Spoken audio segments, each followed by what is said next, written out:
I feel like if you're an OG subscriber or an OG viewer on here, you would know that I loved watching Namaste Wahala, a Netflix Bollywood-Nollywood film that dropped in the year 2020. I absolutely enjoyed it.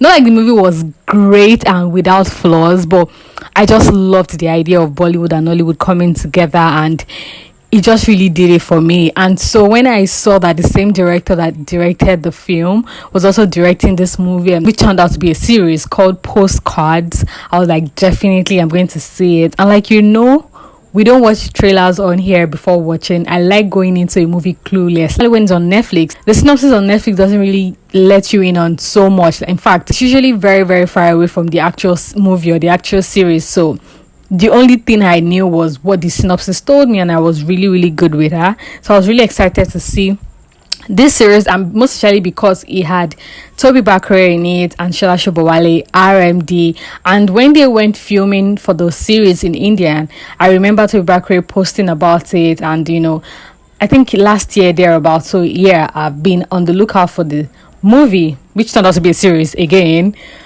for a while now. So yes, we're going to talk about my first impression of the series, what my expectations were going in, and what I actually found and got served from the series. And we'll talk about everything in between. I feel like there's a lot to unpack. Let's see how far we can go. I wanted to actually split this review into two, but the episode was like 30 something minutes each, and we had just 6 episodes, so I just felt like there was actually really no need. I mean, just to save time, there are a lot of movies I'll be talking about on this channel in coming days, so I just really need to like push them out, go, and give you guys the tea as hot as possible. So yeah, without further ado, let's get right into the video. In case you're a returning subscriber, welcome back to the channel. I mean, this part gets me very excited because you guys are the reason why I'm on here. You subscribe to the channel, you like my videos, you view my videos. It keeps encouraging me to come back on here and just chat with you guys. I mean, aside from the fact that I love doing this, I love chatting and talking about movies and series, the fact that there's someone there to like watch and like and comment is always very encouraging. So welcome back to the channel. And in case you're just seeing my channel, hearing my voice, hi, welcome. I've been waiting for you. I really do hope you stay and join the fam. Please like this video and subscribe to the channel. Leave a comment, let me know your thoughts. Have you seen the series? Have you not? Would you be seeing it right after this review? If you haven't seen it before, let me know in the comments. And if you've seen it, what do you think? Let's talk in the comment section. Yeah, so with that out of the way, we're going to get right into it. And I expect the series to serve me with bright colors, nice location, Bollywood, soundtracks. I expect to hear the Indian accent. I was really looking forward to that. Of course, I was expecting to see some dance moves here and there. What else was I expecting? I was expecting a really good story, because Namaste Wahala had a really good story that I really enjoyed. So those were my expectations going into the film. I didn't know that it was going to be a series. It was going to be a movie. It was going to be a one-off thing, and then we'll get it done and done with. But it ended up being a series, which I remember the fact that it's 30-something minutes long. I'm actually not like mad at it, and not like the series dragged or anything of that sort. So I was okay, whatever. Really liked the lineup. I loved the actors that were in it. I loved the balanced infusion of both Indian actors and Bollywood actors and Nollywood actors as well. So yeah, I think my first impression was pretty calm about the series. Was pretty calm. It wasn't all that, but I mean, it was good enough to keep me going into the series. So let's talk about the characters and their performances. We're going to start with no other person but Auntie Sola Sobowale. She played the character of Auntie Bumi, or Mrs. Ajakaye, the mother of Yemi. That's Tobi Bakre's character. Auntie Bumi was introduced to us as this very big party goer. She gives me the vibe of this Isaleko auntie mommies that goes to party every weekend. When somebody's son is doing his wedding, somebody's daughter is doing a wedding, somebody's doing an anniversary, child christening, she's there in a different multicolored expensive ashwebi. She's turning it up. She's at the middle of the dance floor spraying money. Everybody knows her. I mean, she has a shop, so people know her. She's doing her business here and there. So And Anshola really carried that character really well. I mean, she has the physique, she has the charisma. So it was really easy to enjoy her in that space and in that character. So that was how we're introduced to. But even though it looked like her life was going well, she's enjoying parties, it looks like her business was doing well, we found out that she has this very distant relationship with her son. She tries time and time again to reach out to her son, character played by Tobi Bakre, character named Yemi, but he never seems to pick the call. The mother thinks he's in school, but that was nice. We see her try to call him. We also saw side to her character regards to the fact that because she spends so much money on buying this ashwebi and attending these very expensive parties and spending money at the parties, she's in debt, and we see people call her asking for her money and all of those things. And I liked that there was a scene where she got home and she was so mad because she had to pay 180k for a fabric that she wasn't even interested in going for the party. So she got home and I think someone called her or something, and she just opened her wardrobe and we could see like the layers of different ashwebi fabrics that she had in her wardrobe, and she carried the new one. She just go and just dumped it into that. I feel like that scene alone just passed the message to us that not like these people really love the lifestyle, or like it's not very sustainable for her, but they just have to keep up the appearances, keep up the act, so that they don't lose morale, they don't lose rep in the society. And when their own sons or daughters are getting married as well, they can also charge people exorbitant amounts of money for ashwebi. So I really liked that, and it just felt very Nigerian, so I really appreciated that. So Tobi Bakre played character of Yemi. Tobi Bakre was such a nonsense, silly child who refuses to pick his mom's call. The mom believes he's in school, but in actual sense he's in this dance group to make a living, trying to hustle, quote and unquote. And even though he's trying to hustle, he's not doing his best at it. He's very nonchalant, very lackadaisical about the whole thing. He goes for rehearsals late. He gets into fights with like his team members. He gets encouraged and chastised by this manager and their team lead, whose character was played by Ibrahim Suleiman. That's character named Bolu. We also met Bolu as well. They seem to be like friends, and maybe they met in school, something like that. So, but Ibrahim Suleiman's character tends to be the one that looks out for Yemi. Whenever the mom is even trying to call him, the mom tries to call Bolu to reach out to her son. So it just felt like a solid friend of Yemi who tries to always remind Yemi to be on track, pursue his dream, and, do something better for himself. When things worked in the favor of Yemi, he got invited by this Indian dance group to come join them. He was able to go to India, and it felt like a very big opportunity for him. He was very excited. He packed his bag and he left without informing his mom.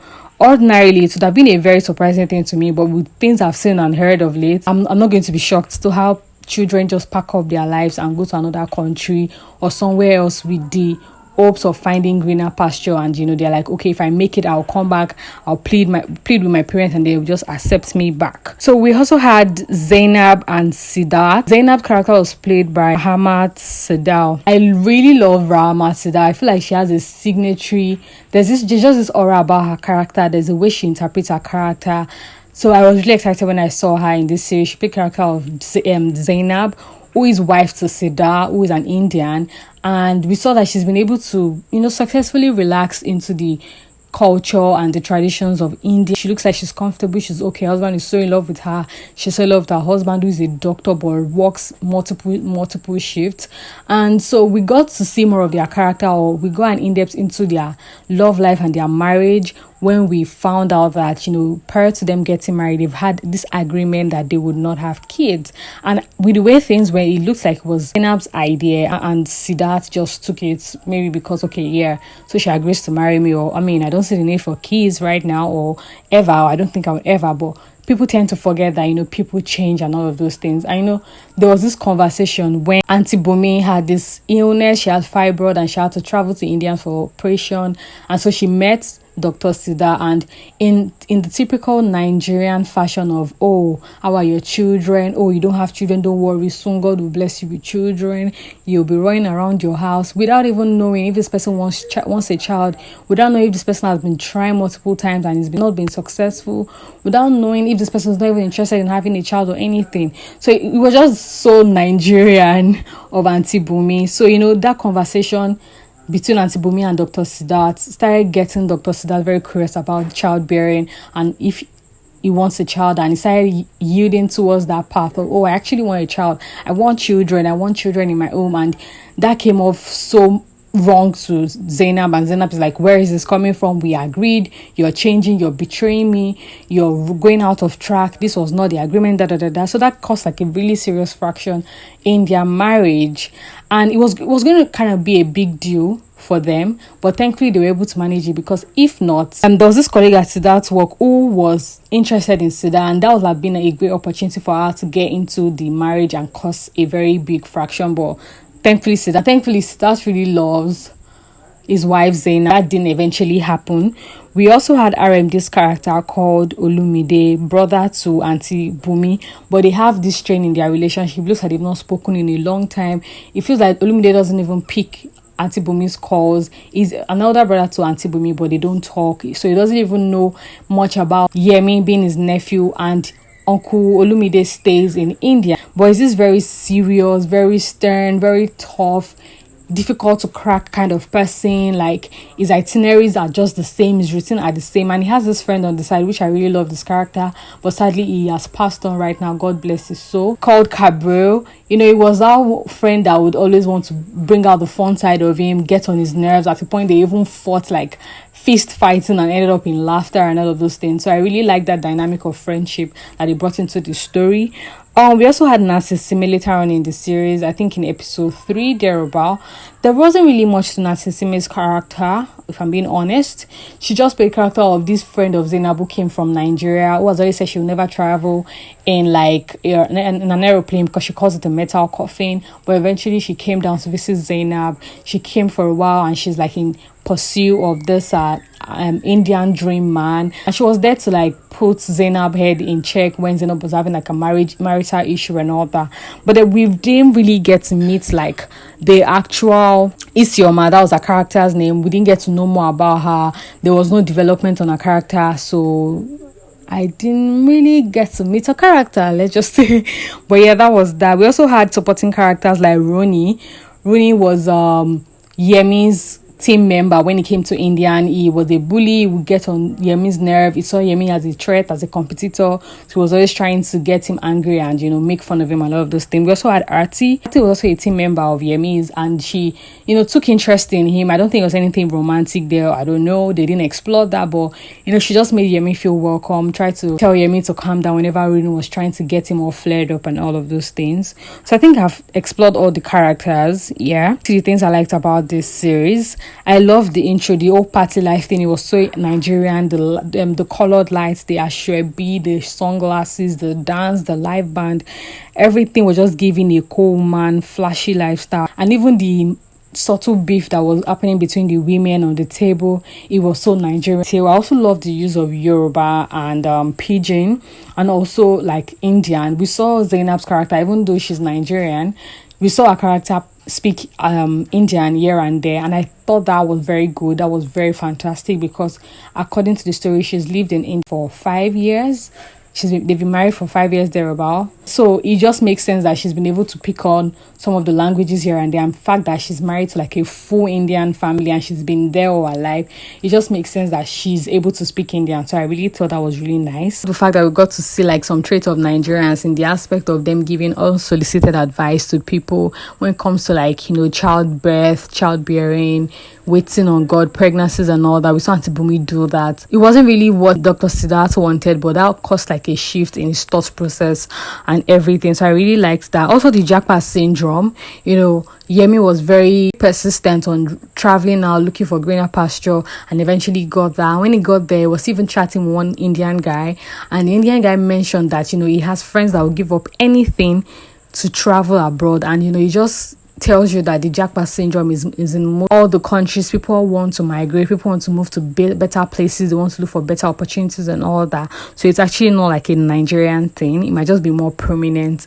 right now in Nigeria. Loves the aspect of the no kid drama or no child drama between the couple, that's Siddharth and Zainab. This is like the third film I'll be watching this year that will be exploring that topic of people who don't want kids, because that's a reality. Like, there are people out there who do not want kids, who do not want children. I mean, they don't have anything. Some have something against children, like they see them as minions, monsters, and all of those things.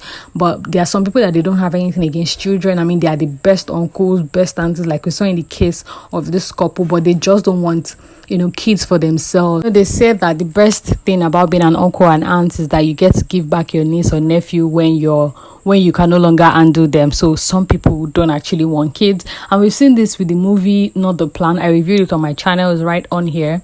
It's right here on YouTube. Even the full movies on YouTube as well. We also saw it with this series, Skinny Girl in Transit season 8, with Didi and Edith situation.